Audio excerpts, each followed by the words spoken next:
नमस्कार। आज हम बात कर रहे हैं डेथ वैली की, एक ऐसी जगह जहां जबरदस्त खूबसूरती है पर उतना ही बड़ा खतरा भी। बिल्कुल। कैलिफोर्निया नेवाडा बॉर्डर पर ये अमेरिका का सबसे गर्म, सबसे सूखा और सबसे निचला नेशनल पार्क है। हाँ, और सोचिए 1913 में यहीं धरती का सबसे ज्यादा तापमान रिकॉर्ड हुआ था, 56.7 डिग्री सेल्सियस।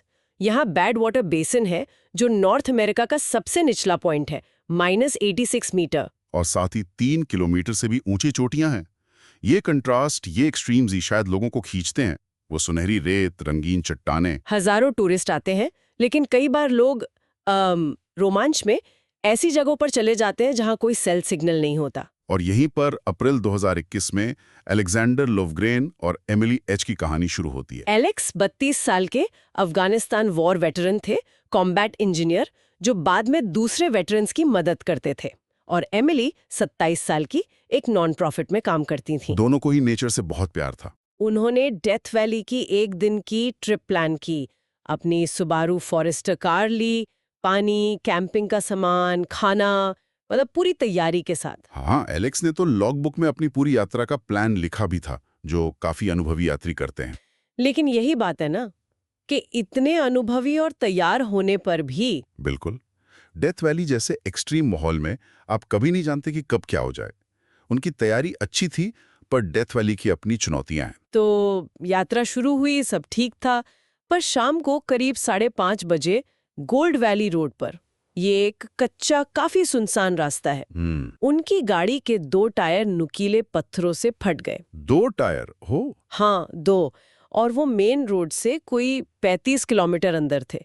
कोई सिग्नल नहीं, और स्पेयर टायर सिर्फ एक। ये तो बहुत ही मुश्किल सिचुएशन है। मतलब आप कहीं जा नहीं सकते, फंस गए पूरी तरह। बिल्कुल। यहीं से उनके जिंदा रहने की जद्दोजहद शुरू हुई। एलेक्स ने शायद अपनी मिलिट्री ट्रेनिंग की वजह से स्थिति को संभाला। उनके पास करीब 3 दिन का पानी था और कुछ खाना। उन्होंने फैसला किया कि वो वापस मेन रोड की तरफ जाने के बजाय एक ज्यादा मुश्किल पर शायद छोटे पहाड़ी रास्ते से मॉर्मन पॉइंट की तरफ जाएंगे। ये फैसला थोड़ा चौंकाने वाला लगता है ना? वापस जाना शायद ज्यादा सुरक्षित होता। शायद उन्हें लगा कि मॉर्मन पॉइंट पास पड़ेगा या वहां मदद जल्दी मिलेगी। उन्होंने कार में एक नोट छोड़ा। हाँ, नोट में लिखा था 2 फ्लैट टायर, मॉर्मन पॉइंट जा रहे हैं, 3 दिन का पानी।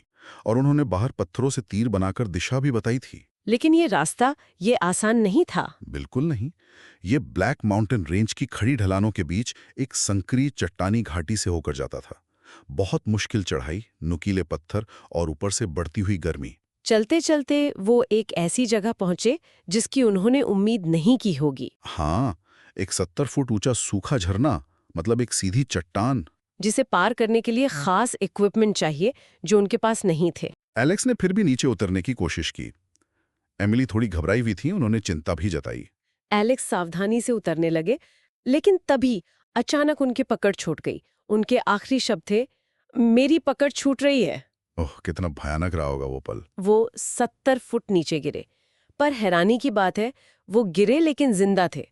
उन्होंने एमिली को आवाज दी कि मदद लेकर आओ। एमिली ने चट्टान में एक दरार देखी और किसी तरह नीचे उतरने का खतरनाक फैसला किया। वो आधे रास्ते में फंस गईं और फिर कूदने के अलावा कोई रास्ता नहीं बचा। कूदने से उनका टखना बुरी तरह टूट गया। भयानक दर्द में थी वो, लेकिन फिर भी लंगड़ाते हुए एलेक्स तक पहुंची। लेकिन तब तक बहुत देर हो चुकी थी। हाँ, 4 अप्रैल ईस्टर संडे का दिन था। अलेक्जेंडर लोफग्रेन ने एमिली की बाहों में दम तोड़ दिया।